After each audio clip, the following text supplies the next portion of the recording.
मुझे ये समझ में नहीं आ रहा कि आखिरकार कांग्रेस को दूसरे दलों को साथ लेने में क्या परेशानी है। मध्य प्रदेश चुनाव को लेकर कांग्रेस पर सपा अध्यक्ष अखिलेश यादव इन दिनों भयंकर गुस्से में दिखाई दे रहे हैं, जहां वे कहते हैं कि दोनों पार्टियों में रात 1 बजे तक बातचीत हुई, लेकिन इसके बाद भी अखिलेश गठबंधन ना करने का पूरा ठीकरा कांग्रेस के सर पर फोड़ते नजर आ रहे हैं।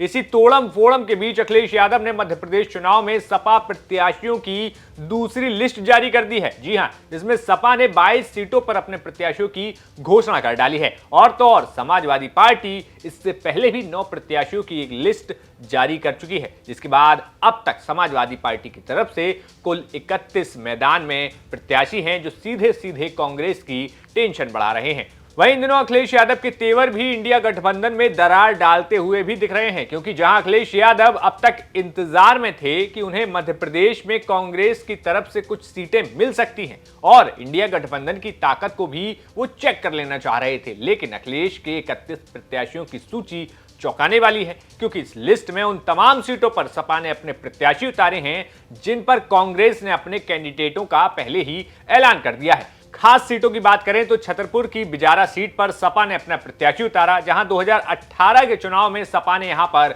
जीत दर्ज की थी। वहीं 31 सीटों में 1.5 दर्जन सीटें ऐसी हैं जहां पर कांग्रेस पहले ही प्रत्याशी तय कर चुकी है और सपा ने भी अपने कैंडिडेट दे दिए हैं। लिस्ट में निवाड़ी की 2 विधानसभा सीटें भी बहुत चौंकाने वाली हैं, क्योंकि सपा कभी निवाड़ी विधानसभा सीट पर जीत दर्ज कर चुकी है। सपा ने निवाड़ी जिले की दोनों विधानसभा सीटों में एक पर अपने पूर्व विधायक दीपनारायण सिंह यादव की पत्नी मीरा यादव को निवाड़ी से मैदान में उतारा, तो दूसरी पृथ्वीपुर सीट से दीपनारायण की ही बेटी शिवांगी यादव को टिकट दे दिया। इसके साथ ही सतना, रीवा, सिंगरौली, कटनी, भोपाल, रतलाम, छिंदवाड़ा, मुरैना जैसी कई सीटों पर समाजवादी पार्टी ने अपने प्रत्याशी उतारकर कांग्रेस को अंधेरे में डाल दिया है। बात करें तो मध्य प्रदेश की, जहां पर कांग्रेस प्रदेश अध्यक्ष कमलनाथ का पिछले दिनों सपा को लेकर बयान देखने को मिला था, जिसमें उन्होंने कहा था कि सपा का उद्देश्य बीजेपी को हराना है, वो ये बात मानते हैं। लेकिन कमलनाथ ने आगे कह दिया था कि उनकी स्थिति नहीं है कि जहां हमारा कैंडिडेट सपा के सिंबल पर लड़ने को तैयार ही नहीं हो रहा है। तरह तरह की बातचीत हुई उनसे।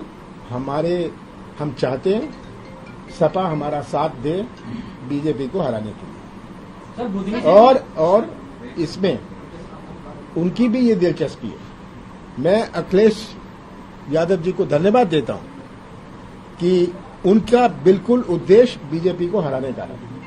मैं धन्यवाद देना चाहता हूं। उन्होंने खुद मुझे कहा हम मिलकर हराना चाहते हैं, पर हमें भी अपनी स्थिति, स्थानीय स्थिति देखनी है। इसमें कुछ पेच फंस जाते हैं, क्योंकि जो कैंडिडेट है वो कहता है, अगर वो कहें हम आपके कैंडिडेट को भी दे देते हैं, हमारा कैंडिडेट कहता है मैं सपा के सिंबल में नहीं लड़ूंगा, तो क्या करें? तो ऐसी कुछ बातें आ जाती हैं। ये प्रैक्टिकल बातें हैं, ये सब प्रैक्टिकल बातें होती हैं। फिलहाल आगे आने वाले दिनों में ये देखना होगा कि सपा का ये दांव कहीं इंडिया गठबंधन में टूट की दरार पैदा ना कर दे। तो फिर यूपी की राजनीति से जुड़ी ऐसी खबरों को जानने के लिए देखते रहिए यूपी तक। शुक्रिया।